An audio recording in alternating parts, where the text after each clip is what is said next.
আপনি কখনো কি এমন শহরে গিয়েছেন যেখানে রাস্তার পাশের বাড়িগুলো চোখ মেলে আপনাকে দেখে, যেখানে রাত হলে পানির কল থেকে কান্নার শব্দ আসে আর আয়নায় আপনার পিছনে কেউ দাঁড়িয়ে থাকে যার চোখ নেই কিন্তু দেখে?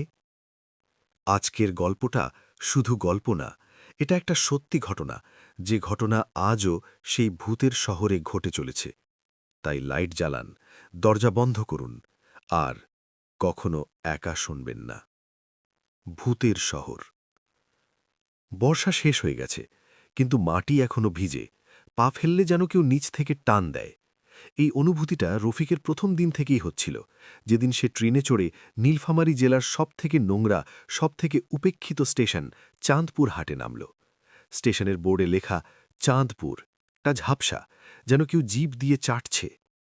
রফিক কলকাতার ছেলে, ফটোগ্রাফার, ডিজিটাল নিউজ পোর্টালের জন্য লোকাল লো স্টোরি কভার করে। তার বস বলেছিল, ওই চাঁদপুর হাটে একটা শহর আছে, নাম বাঁশবাড়ি। সেখানে 1971-এ এক রাতে ৩০০ মানুষ মারা যায়, কিন্তু কেউ মরেনি, বলে লোকে। ওরা এখনও সেখানে আছে, শুধু আমাদের চোখে দেখা যায় না। রফিক হাসল। গল্পের মতো লাগল, কিন্তু বাজেট ভালো, আর তার মায়ের অপারেশনের টাকা জোগাড় করতে হবে। স্টেশন থেকে বেরিয়ে সে একটা মোটরসাইকেল ভাড়া নিল। ড্রাইভার বুড়ো, চোখ দুটো যেন কাদায় ঢাকা। বলল, বাঁশবাড়ি? ওই শহরে গেলে তোমার ছায়া হারিয়ে যাবে বাবু।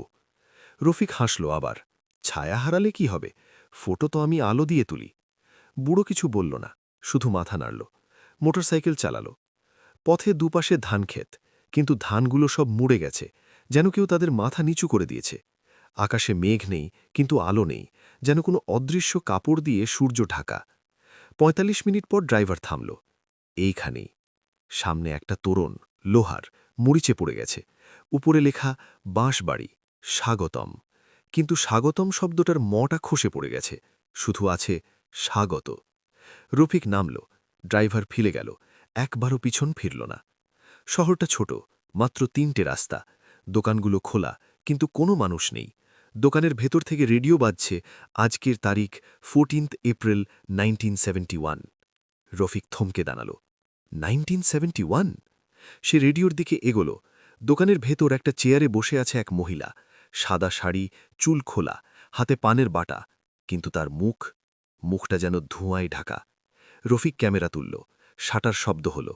মহিলা মুখ তুলল, চোখ নেই, শুধু দুটো গর্ত। রফিক পিছনে হটল। মহিলা হাসল, একটা শব্দ হলো যেন কাঁচ ভাঙার। সে দৌড় দিল। পিছন থেকে রেডিও বলল, পাকিস্তানি সেনারা আজ রাতে বাঁশবাড়িতে ঢুকবে, সবাইকে মারবে, কিন্তু মরবে না কেউ, কারণ এখানে মরার অধিকার নেই। রফিক একটা বাড়িতে ঢুকল। দরজা খোলা, ভেতরে ধুলো, কিন্তু চেয়ারগুলো সাজানো। টেবিলে একটা ৫ ফোড়ন টিন খোলা, ভেতরে মরিচ, জিরা, মেখি, কিন্তু গন্ধ পাচ্ছে না, যেন সব শুকনো হয়ে গেছে কয়েক বছর আগে। দেয়ালে একটা নকশি কাঁথা, লাল সুতোয় সেলাই করা একটা মেয়ে।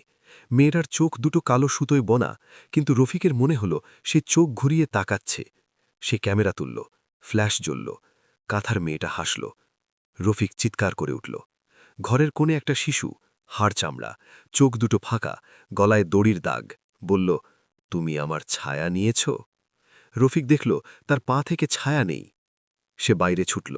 রাস্তায় এখন কুয়াশা, কিন্তু কুয়াশাটা লাল, যেন রক্তের ধোঁয়া।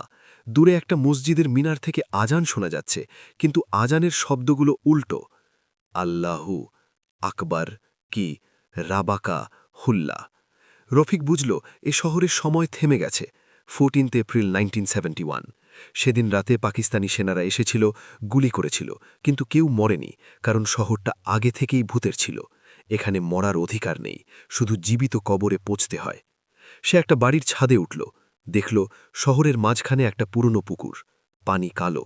পুকুরের মাঝে একটা মেয়ে দাঁড়িয়ে, সাদা শাড়ি, চুল ভিজে, হাতে একটা খেলনা ঘুড়ি।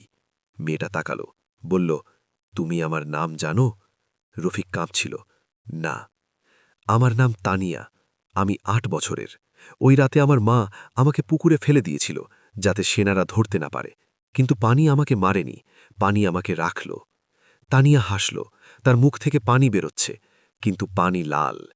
তুমি যদি বাঁচতে চাও, তোমাকে আমার সাথে পুকুরে নামতে হবে, তুমি আমার বাবা হবে।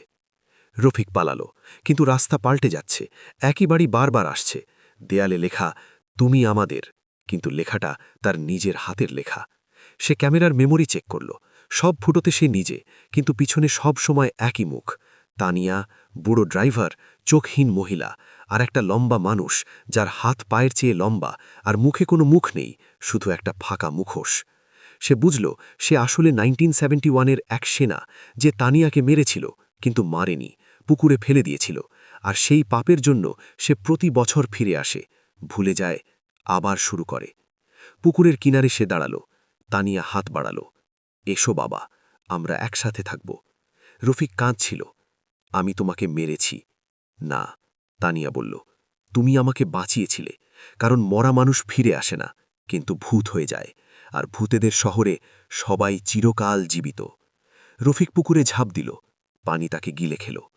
পরের দিন সকাল, এক নতুন ফটোগ্রাফার চাঁদপুর হাটে নামল। ড্রাইভার বলল, বাঁশবাড়ি, ওই শহরে গেলে তোমার ছায়া হারিয়ে যাবে বাবু। ফটোগ্রাফার হাসল, ছায়া হারালে কি হবে, ফটো তো আমি আলো দিয়ে তুলি। বুড়ো মাথা নাড়ল। আর রাস্তার পাশে একটা পুরনো ক্যামেরা পড়ে আছে, ভেতরে একটা মেমোরি কার্ড। মেমোরি কার্ডে শুধু একটা ফটো, এক মানুষ পুকুরে ডুবছে, আর তার পিছনে হাজারো ভূত, সবাই হাসছে। বাঁশবাড়ি শহরটা এখনও আছে, গুগল ম্যাপে খুঁজলে পাবেন না, কিন্তু যদি কখনো রাতে একা ট্রেনে চড়েন আর স্টেশনের বোর্ডে দেখেন চাঁদপুর হাট, তখন জানবেন আপনি আর ফিরবেন না, কারণ ভূতের শহরে সবাই চিরকাল জীবিত।